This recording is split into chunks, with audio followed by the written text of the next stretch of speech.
തന്നെയുള്ള ഉത്തരം പറയാനായിട്ട് ഓരോന്ന് കിട്ടിയോ? ഓക്കെ, അപ്പൊ നമുക്ക് ഇന്ന് നമ്മൾ പഠിക്കാൻ പോകുന്നത് മലയാളം.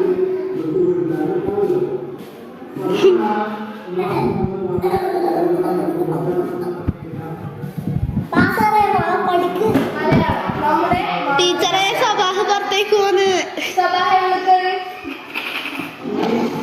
ടീച്ചറെ വടിയുടെ കൊണ്ട് അടി കൊടുക്ക്. അത് കുഴപ്പമില്ല, ഞാൻ ആവർത്തിക്കുന്നുണ്ടാവും. ടീച്ചർ കാലിന്റെ മേലെ കാല് വെക്കുന്നു.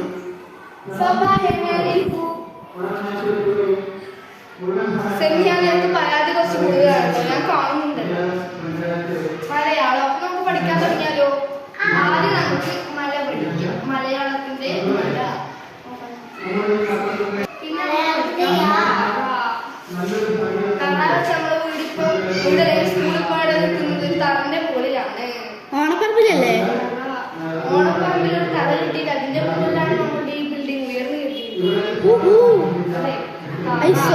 പന പന എന്ന് വെച്ചാൽ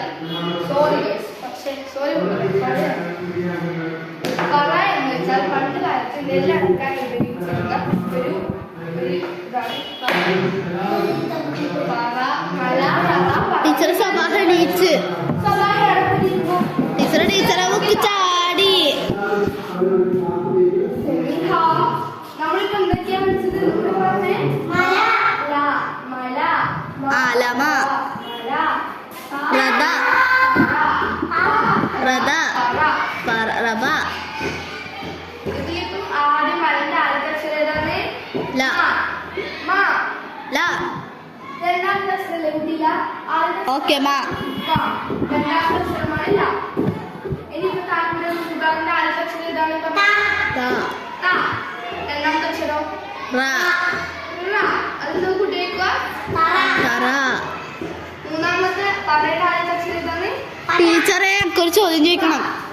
ടീച്ചർക്ക് മസ്തിഷ്ക ജ്വരം എഴുതാൻ അറിയാ?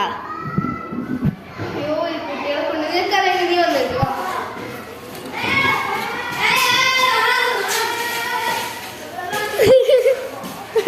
പരാതി ഉണ്ട്. അവിടെ റിസ്വാൻ എന്താ?